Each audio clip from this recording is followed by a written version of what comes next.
प्रधान आदरणीय मनमोहन सिंगजी यांना मी विनम्र अभिवादन करतो, श्रद्धांजली अर्पण करतो। 1932 साली जन्म झालेले ह्या व्यक्तीनं भारतामध्ये एक वेगळ्या प्रकारची क्रांती घडवली होती।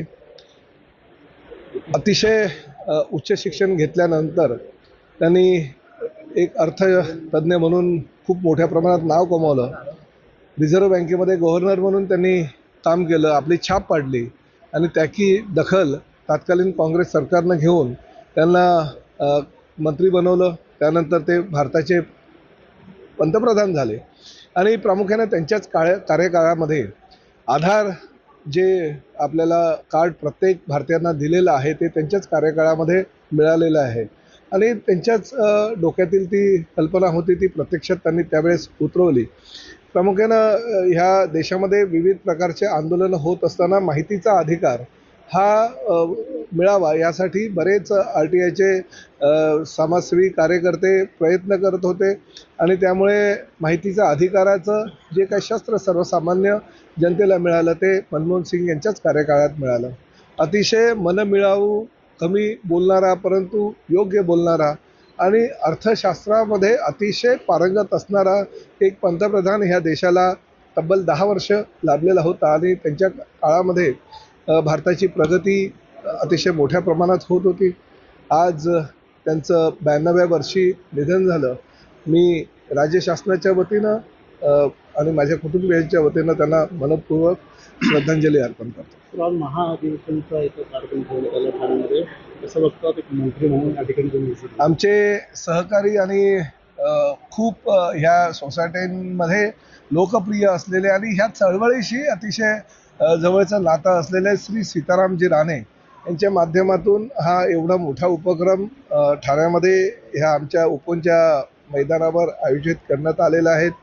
3 दिवसाचा हा त्यांचा कार्यक्रम आहे आणि मी ह्या प्रदर्शनाला भेट दिल्यानंतर एक गोष्ट प्रकर्षानं जाणवली की अतिशय चांगल्या प्रकारचे स्टॉल त्यांनी ह्या ठिकाणी सर्वसामान्य जनतेसाठी उपलब्ध करून दिलेलं आहे। मला ज्या गोष्टीची गरज होती म्हणजे प्रामुख्यानं सोलर, जे टाटाचं एक चांगला ब्रँड आहे, सोलर पॅनलच्या माध्यमातून सोसायट्यांची जी वीज बचत कशी करावी हे ह्या एका ठिकाणी एका स्टॉलवर मला प्रात्यक्षिक दाखवण्यात आलं।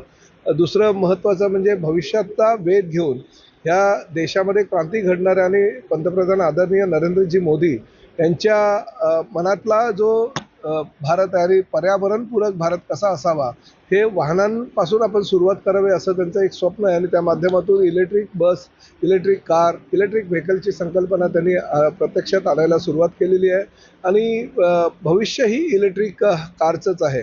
त्यामुळे सोसायट्यांमध्ये ज्या काही भविष्यातील गाड्या डिझेल आणि पेट्रोलच्या घेण्यापेक्षा जर इलेक्ट्रिक कार सर्वसामान्य लोकांनी सोसायटीच्या सभासदांनी घेतली तर मी लोकप्रतिनिधी म्हणून आजच जाहीर केलेलं आहे की माझ्या मतदारसंघामध्ये जेवढ्या काही सोसायट्या आहेत तेवढ्या सोसायट्यांना आमच्या आमदार निधीतून किंवा इतर काही जे आम्हाला फंड्स अवेलेबल होतात त्या निधीतून सोसायट्यांना सोलर पॅनल आणि त्याचबरोबर इलेक्ट्रिकचं जे चार्जिंग स्टेशन आहे ते आम्ही प्रोव्हाइड करू, जेणेकरून लोकांमध्ये जनजागृती होईल, लोक प्रवृत्त होतील की नाही आम्ही पर्यावरणाचा ऱ्हास होऊ नये ह्यासाठी चार्जिंग स्टेशन जर आम्हाला लोकप्रतिनिधीतून कडून मोफत मिळत आहे तर आम्ही इलेक्ट्रिक कार घेऊ आणि त्या माध्यमातून जनजागृती करण्याचा आमचा प्रयत्न आहे। मी सीताराम राणे व त्यांच्या सगळ्या सहकाऱ्यांचं मनपूर्वक अभिनंदन करतो, कौतुक करतो की अतिशय चांगला उपक्रम त्यांनी ह्या परिसरामध्ये राबवलेला आहे। त्याचा फायदा पूर्ण ठाणे जिल्ह्यातील सोसायटीतील सभासदांना सगळ्यांना होईल आणि शासन म्हणून